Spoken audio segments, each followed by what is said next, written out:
കർത്താവിൻ്റെ പരിശുദ്ധ നാമം മഹത്വപ്പെടുമാറാകട്ടെ. ഒരു പ്രാവശ്യം കൂടി നിങ്ങളോട് ഒരുമിച്ച് ദൈവസന്നിധിയിലായിരിക്കാൻ സർവശക്തനായ ദൈവം എൻ്റെ ജീവിതത്തിൽ ഉരുവാക്കിയ ദൈവത്തിൻ്റെ വിശ്വസ്തതയെ ഓർത്ത് കർത്താവിന് നന്ദിയോടെ സ്തോത്രം ചെയ്യുന്നു. പ്രിയപ്പെട്ടവരെ, ആദം പാപം ചെയ്ത് ദൈവതേജസ് നഷ്ടമാക്കിയിരുന്നു. എന്നാൽ കർത്താവ് യേശുക്രിസ്തു മുഖാന്തരം നമ്മളെ വീണ്ടെടുക്കുവാൻ സർവശക്തനായ ദൈവത്തിന് പ്രസാദം തോന്നി. ദൈവം തൻ്റെ പുത്രനെ ഈ താണഭൂമിയിലേക്ക് അയച്ചു. താൻ ദൈവത്തോടുള്ള സമത്വം മുറുകെ പിടിച്ചുകൊള്ളണമെന്ന് വിചാരിക്കാതെ ദാസരൂപമെടുത്ത് താൻ താഴ്ത്തി വേഷത്തിൽ മനുഷ്യനായി നമ്മുടെ ഇടയിൽ പാർത്തുകൊണ്ട് പിതാവ് എന്താണോ ഇച്ഛിക്കുന്നത്, ദൈവം എന്താണോ നമ്മളെക്കുറിച്ച് ആഗ്രഹിക്കുന്നത്, അത് നമ്മോട് അറിയിപ്പാൻ പുത്രനെ നമ്മുടെ അടുക്കലേക്ക് അയച്ചു. മാത്രമല്ല, മാനവരാശിയുടെ പാപത്തിൻ്റെ പരിഹാരത്തിന് വേണ്ടി കാൽവരിയുടെ നിറകിൽ അവസാനത്തുള്ള രക്തം വരെ ഊറ്റിക്കൊടുത്തുകൊണ്ട് നമ്മുടെ പാപത്തിന് മറുവിലയായി സ്വന്തം പുത്രനെ യാഗമാക്കി മരിച്ചടക്കപ്പെട്ട് 3-ാം ദിവസം ഉയർത്തെഴുന്നേറ്റ് 40 ദിവസക്കാലം ശിഷ്യന്മാർക്ക് പ്രത്യക്ഷനായി താൻ ജീവിച്ചിരിക്കുന്നുവെന്ന് പറഞ്ഞ് ദൈവരാജ്യത്തെക്കുറിച്ച് അവരോട് അറിയിക്കുവാനിടയായി. അവരെ 40 ദിവസം ദൈവരാജ്യത്തെക്കുറിച്ച് പഠിപ്പിച്ചതിന് ശേഷം താൻ സ്വർഗാരോഹണം ചെയ്തു. നിങ്ങൾ എന്നോട് കേട്ട പിതാവിൻ്റെ വാഗ്ദത്തത്തിനായി കാത്തിരിക്കണമെന്ന് ശിഷ്യന്മാരോട് പറഞ്ഞു.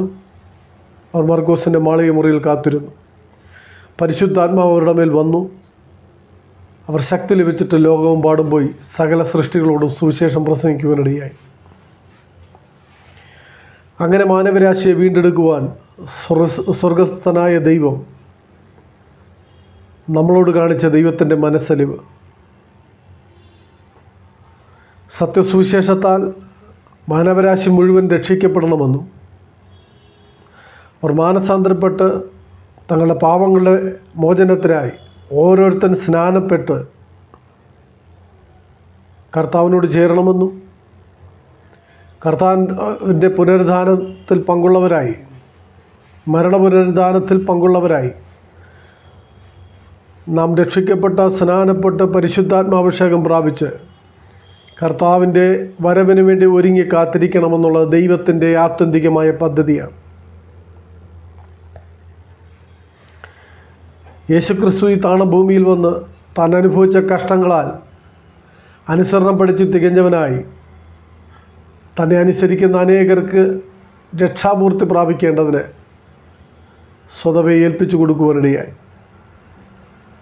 പ്രിയപ്പെട്ടവരെ, യേശു നമുക്ക് വേണ്ടി അനുഭവിച്ച കഷ്ടങ്ങൾ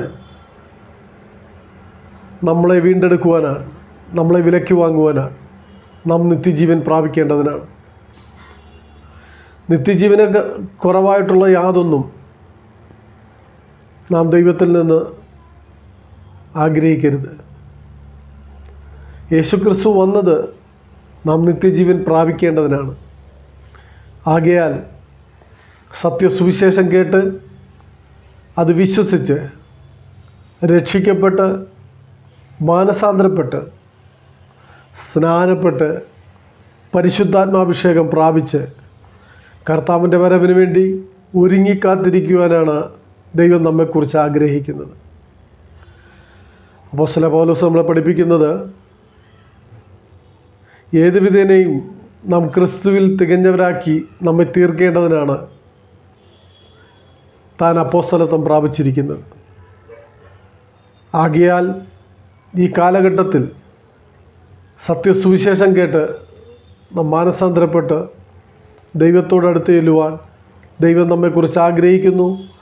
അതിനായി സർവശക്തനായ ദൈവം നിങ്ങളെ ഏവരെയും നമ്മളെല്ലാവരെയും സഹായിക്കട്ടെ എന്ന് ഓർപ്പിച്ചുകൊണ്ട്,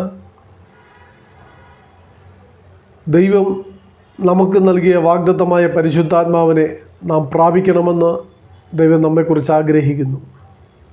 അതിനായി പരിശുദ്ധാത്മാഭിഷേകം പ്രാപിച്ച് ശക്തി ലഭിച്ചിട്ട് ഈ സത്യസുവിശേഷം ലോകമെമ്പാടും അറിയിക്കേണ്ടതിന് ദൈവം നിങ്ങളെല്ലാവരെയും ഓരോരുത്തരെയും സഹായിക്കട്ടെ എന്ന് ഓർപ്പിച്ചുകൊണ്ട് ദൈവസന്നിധിയിൽ തണരിക്കുന്നു. ദൈവം നമ്മളെല്ലാവരെയും ധാരാളമായിട്ട് അനുഗ്രഹിക്കുമാറാകട്ടെ. ആമേൻ.